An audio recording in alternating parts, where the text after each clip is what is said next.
We're back with another episode of a white gay man hanging out with your old ass. Man, now you claim to be gay?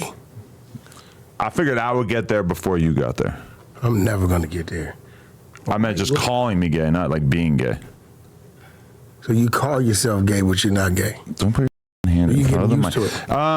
You're getting used to it. You know, I've decided something.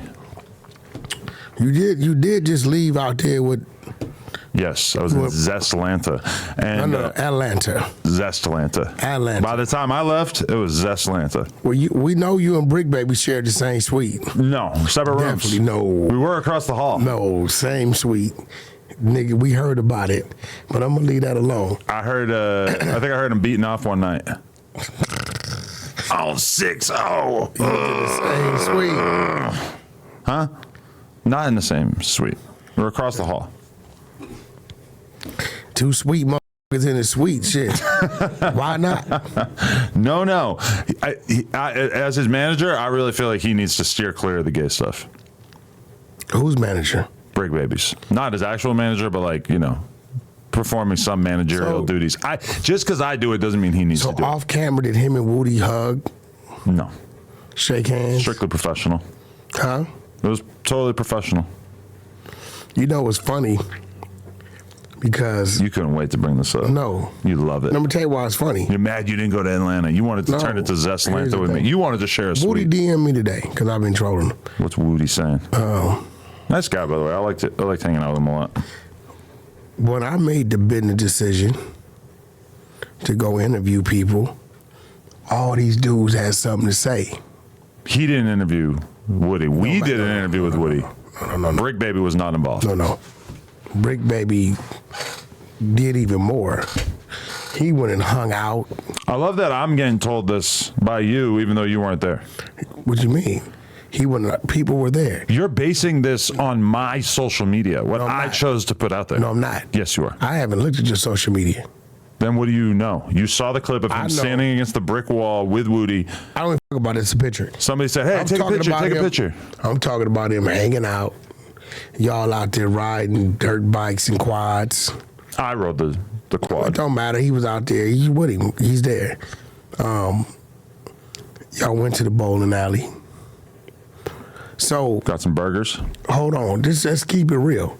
Oh, that's real. It's a real burger. When I sat down and did an interview with 6ix9ine, right? Mm-hmm. Guys like Bricc had a lot to say. Did he? I don't remember that. Yeah. Now he's saying, I don't care about the streets no more. That's not what he said. That's what he said. No. He definitely said, I don't care about the streets. I don't care what the streets have to say. He said it. No, he didn't. Out of his mouth. He would never say F the streets. Bullshit. He abides by the code of the streets, if anything.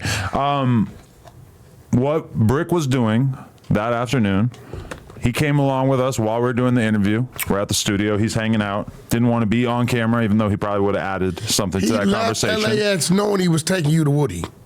We were supposed to do a lot of different things there. Woody was only one of them. And then...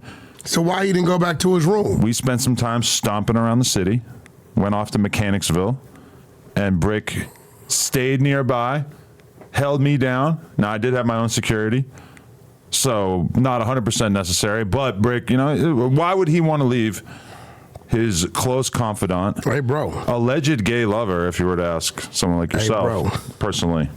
I have nothing to do with that. Why would he abandon me? Just so what? So that he wouldn't have people like you trying to make a commotion and call him out because he stood near Woody in that photo. Here's the point. I've already been living my life in my world. It's been guys like him saying what they wouldn't do. And now I'm seeing them do the same shit. I ain't do all that he doing. But even more, I'm just saying, keep it real with yourself, man. Like, you might want to be a little hesitant on the things you say, because you never know when you in the same situation. You got to make the same decision. You went to Miami to sit down with 6ix9ine on camera. No. Bricc Baby was already in Atlanta, and he chose to not do an interview with Woody. I was in Miami for Rolling Loud already. Uh-huh. which is something that you do all the time. I was already there with Rolling Loud. You like going to, you get in the mosh pit and go get a jumbo hot dog. And then I got you weird as fuck. You don't seem like the average Rolling Loud participant. I'm going to be honest. I had an artist performing. Right. So I was already there. Then I got the call. And you just accidentally wandered into the Fresh and Fit studio and did a 3-hour podcast with 6ix9ine? No, academics hit me. You know, we all there. And that was really fun. And you were actually somewhat confrontational and tried to hold them to the fire. And I haven't really seen a lot of that energy since then. Definitely did. A lot of what energy? The critical, hey, 6ix9ine, here's what I think you did wrong energy. I already did that. The fuck you want me to every time I sing? That was the first time you ever had. 2 interviews. So the Miami one was after the Hassan Campbell one. No, it was in New York. Miami was first. Okay. Then it was New York. So you've done a series of snitch podcasts, but yet you're taking issue with Bricc Baby not doing a podcast with Woody, but hanging out in Atlanta around him. You gotta stop being extra out and just like say, hey, bro, if the opportunity, he should have sat there and did the interview with you. Why? He didn't want to. He said he didn't feel comfortable with that. Why not? See, this is where ties to YSL. No, this is where he went wrong. He's supposed to do an interview with him and ask him the real questions, but he didn't want to keep it real because he out he-heing and laughing and gaga with him. He didn't want to sit down and say, "Hey, homie, why'd you get up? Why'd you tell them people what you told them back in 2015? Why did you even begin to even give this information?" Right. He should have. He should have really, for real. I did. I would have respected. I would have respected that trip if he'd have sat down, because he's gonna ask or can ask different questions from you in a different way. True, that would have been one option. However, if he had sat down with him and asked him those questions, out of an hour and a half long interview, that might have been like 10 minutes. Everybody, yourself included, would have basically took him sitting down with him as you sat down with a snitch. No, he wouldn't have. I would have based it upon, listen, I don't have a problem with a dude from the street sitting down with a snitch. Mm-hmm. As long as he addresses the snitching and really addresses in a manner that if a motherfucker get mad, you didn't see me do it a couple times. If he get mad, it is what it is. I asked him. Pacify. I asked Woody why he told or what that whole scenario was about. It seemed like he was very, very limited in terms of what he can say because of the fact that the case is still going on. And I mean, Woody is a tricky one. Because yes, he told. Yes, he sat down with the cops and shared a bunch of information that he definitely shouldn't have. But since then, you can't unsnitch.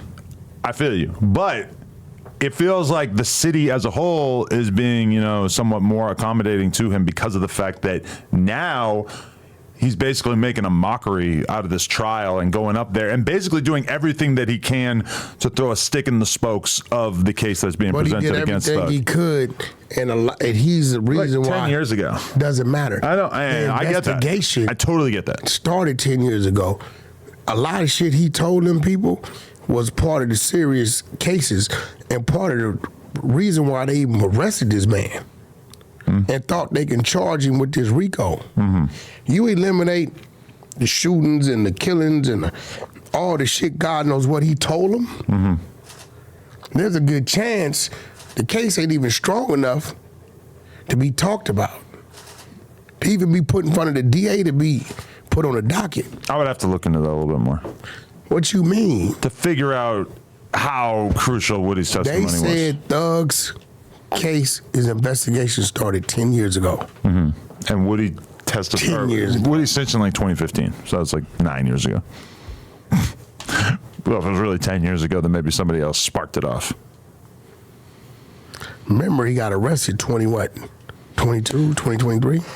What is it? Been a year and so 18 months. What does it make you feel that my time spent with Lil Woody in the streets of Atlanta, he is treated like a goddamn god out there? And I'm talking from like the people in his neighborhood to like, we drive 20 minutes and we go to the bowling alley and I'm seeing like small girls, like 10 years old, freaking out like it's he never made the Beatles just walked into the bowling alley. He never made this kind of money being the old guy he was. For sure, yeah. He didn't even have this type of notoriety Probably didn't even go bowling. Yeah, he's doing his thing. I don't give a f. I really would have liked to see Bricc. If Bricc would have sat down and questioned him, I would have been defending him. But the fact he went out there knowing what he was going out there to do, and he has a lot to say about when other people does the same thing. I guess this is like some trauma you have stored up. So Bricc did say something about you hanging out with 6ix9ine. I don't remember that. Everybody did. But I told everybody what I was doing. I didn't give a f. Academics said, yo, Wack. I said, bro, drop that shit. They called me 10 times. Yo, Wack, you sure you want to put it out? The f, we didn't do all that shit for it not to come out. I think I started the era of not caring. Well, Atlanta has been very influenced by that because holy shit, if anyone cares out there, you could have fooled me. But then when you have like private conversations with people, the tone is like, Woody. There's a lot of people are kind of torn because they appreciate what he's doing on the stand at this point, but they also are just kind of like, damn, I can't believe this dude that we've known for all these years actually was sitting down with the cops like that. This the cold part about it. Doug is one thing. You don't know what else he done told these people on whoever. I don't know. So you're saying that the interrogation tapes were probably incomplete. There's probably more conversations. I'm pretty sure there's more conversations that involve other people who then got caught up because he was the lead. He ain't just talked about Thug. I don't know. But I will say, he moves around that city. I can't wait to put out this vlog and this interview. I got to stop talking about it on here so I can actually put that out and people can actually see us hanging out there. But from my perspective, he moves around like a guy who's got immunity. Like, do you think that like... What do you mean immunity from like the streets? Like he's not worried about getting pulled over or arrested or anything. The way he was driving, the way he was whipping that 4-wheeler around Mechanicsville, he ain't worried about shit. I don't think Woody, he only cares when he has to. Like, you have to really put him in a situation to care. Like, he has to really be in cuffs. And then he'll care, and then he'll start trying to figure out a way how to get out of it. Other than that, he's reckless. He's impulsive. Yeah, he's just what it is. For sure. I mean, shit, each his own. Whatever he's doing. But if you ask me my opinion, I give it to you. Personally, I don't give a f. He's mad at me, though. He just told me. Who, Woody or Bricc? Woody. Yeah, he was dissing you on the interview we did. Was he? I was defending you. Yeah, he says... he was talking about the 3-finger thing. Yeah, I don't f about that. I don't f about no lie. He's talking That's like, just like a motherfucker calling you a pedophile. Right. You don't care. It's like it didn't happen. Yeah, they can say whatever they want. But he was... You and Woody... I promoted his flyer. Well, you have a lot in common. I promoted his flyer, bro. Georgia Streets, go support Yes Star Witness. That's his flyer. And he responded to that? Yeah, he got mad. He says, you gonna make me smack that bald head. I said, he got a bald head too. What's wrong with the promo? He said, keep trolling. I said, nigga, you're a rat. Live the rat's life, kill the tough shit, my nigga. And he's cried. He said, laughing, yes, sir. Yes, sir. Yeah. I said, I can respect you standing on your shit, but don't get mad about your reality. I want to make a movie about your life, and I want to have Woody star as you. Get that nigga on the phone. Right now? Call him. I don't think I have his number. Call Woody. I would love to, but I don't think that'll be a conversation. Actually, no, I definitely do. Well, you want me to call him? Yeah, I'm gonna have a man-to-man talk with him. Man-to-man. No disrespect. Because it's on your phone. I didn't save his number, but I know that we're talking about him, so... I want to... Woody! What's his name? Woody? I don't know. Technically, it's Woody. Woody. Yeah, Woody. Okay, here we go. The number that I don't have saved is him. Woody.